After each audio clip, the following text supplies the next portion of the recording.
ابھی تو 11 سال ہو گئے ہماری شادی کو اور بس ایک ہی بیٹا ہے۔ معیز 6.5 سال کا ہے۔ اس کا ابھی ڈائگنوسس نہیں ہوا،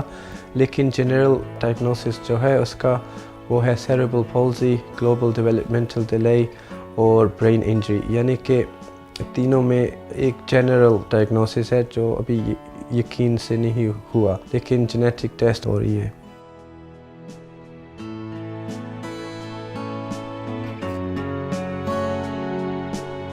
معیز سیدھا بچہ ہے، وہ بہت خوش رہتا ہے، زیادہ تر بہت ہنستا ہے، کھیلتا رہتا ہے۔ پہلے تو تھوڑا سا ہل جلتا تھا، لیکن اب تھوڑا سا ہلتا ہے جب ایکسائٹیڈ ہوتا ہے، لیکن خوش ہوتا ہے جب میوزک ہوگا،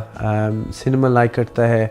اور جب مم کے ساتھ بہت خوش رہتا ہے، سعدیہ کے ساتھ۔ جب دوسروں بچے ساتھ ہوتے ہیں اور ان کی آواز آتی ہے، اس کو شور آتا ہے، اس کو پسند آتا ہے، اور زیادہ تر گھر میں پسند کرتا ہے۔ تھوڑا سا گانا شانا اور لائٹس پسند کرتا ہے، بس یہی اس کا انٹرسٹ ہے۔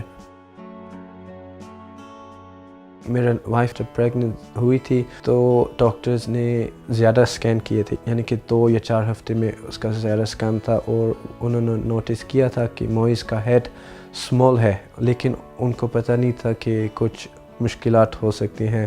اور اسی لیے سے انہوں نے ہمیں بتایا تھا کہ ہو سکتا ہے تھوڑا سا اسمال ہوگا، لیکن پریگننسی پھر بھی نارمل تھی۔ جب پیدا ہوا معیز اس کے بعد تھوڑا سا ٹھیک تھا، اور ہم نوٹس کر رہے تھے کہ دودھ پی رہا ہے، لیکن کھانسی بہت زیادہ کر رہا تھا، اور اس کے بعد دودھ کو صحیح ہضم نہیں کر رہا تھا، لیکن آنکھیں بھی ٹھیک تھی اس کی اور کانٹیکٹ کر رہا تھا، لیکن بعد میں آہستہ آہستہ جو تھوڑا سا بڑا ہو رہا تھا، 3-4 مہینے کے بعد آئی کانٹیکٹ نہیں کر رہا تھا اور ہل جل رہا نہیں تھا، اس لیے تھوڑا سا پریشان تھے، لیکن پھر ہم نے سوچا ابھی تھوڑا سا چھوٹا ہے تو کوئی وری نہیں ہے۔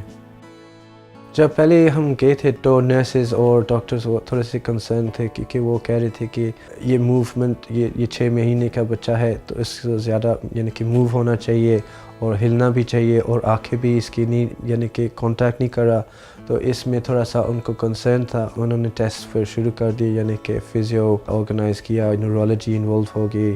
اور پھر سوالو ٹیم انوالو ہوگی، ڈائٹیشین، سب یعنی کہ بہت زیادہ برانچز، یعنی کہ ایک ہی جائزے میں سب کچھ لینا پڑے گا۔ تو ہم ریفر ہوئے تھے نیورولوجسٹ کو۔ نیورولوجسٹ کہہ رہے تھے کہ انہوں نے فردر ٹیسٹ کرنے ہیں، تو اس میں یعنی کہ سی ٹی اسکین ہوا، اور معیز کا ایم آر اسکین بھی ہوا، اور کئی مختلف بلڈ ٹیسٹ ہوئے، اور دوسرے کنسلٹنٹ بھی تھے ان کے سامنے، یعنی کہ ڈائٹیشین ان کے ساتھ بھی تھا، اور ای این ٹی کنسلٹنٹ بھی تھا ان کے ساتھ، اور یہ سب مل کے ایک ڈیسیژن بنا رہے تھے کہ کیا ہو رہا ہے کہ کیا نہیں۔ پھر انہوں نے ڈیسائیڈ کیا کہ ان کو ریفر کریں گے جینیٹکس کو۔ جب نیورولوجی نے ہم کو ریفر کیا تھا جینیٹکس میں، جینیٹکس نے پھر ڈائگنوسس کرنے کے لیے ہم کو ایک اسٹڈی میں کیا تھا، اس کا نام ہے 100,000 جینوم اسٹڈی، اور یہ جینوم اسٹڈی چیک کرتا ہے دوسرے ڈی این اے کو اور جینز کو چیک کریں گے کہ اگر دوسری بیماریاں ہو سکتی ہیں یا اس کے کوئی جینز ہے تو وہ اس کے مطابق چیک کریں گے، میچ کریں گے، اور پھر شاید کوئی ڈائگنوسس آ سکتا ہے، کیونکہ معیز کا کنڈیشن اگر ہو بھی جینیٹک والا تو بہت یعنی کہ ریئر ہوگا۔ پہلے مجھے کوئی پتہ نہیں تھا کہ یہ جینیٹک کنڈیشن یا کوئی ریئر ڈسیبلٹیز ہیں، مجھے نہیں پتہ تھا کہ یہ ایگزسٹ ہوتے ہیں، کیونکہ میں نے کبھی اس کے بارے میں سوچا نہیں تھا، کبھی میں نے اس کو خیال نہیں کیا کہ یہ ہو سکتا ہے، لیکن جب ہے تو مجھے اور بھی سمجھ آ رہی ہے کہ دوسرے لوگوں کو کئی ڈیفرنٹ مختلف کنڈیشنز ہیں جو ڈائگنوز ہو رہی ہیں اور نہیں بھی ہو رہی ہیں۔ سب سے مشکل ہے یہ کہ دل کو ایک سکون ملنا چاہیے کہ اگر ڈائگنوسس مل سکے گی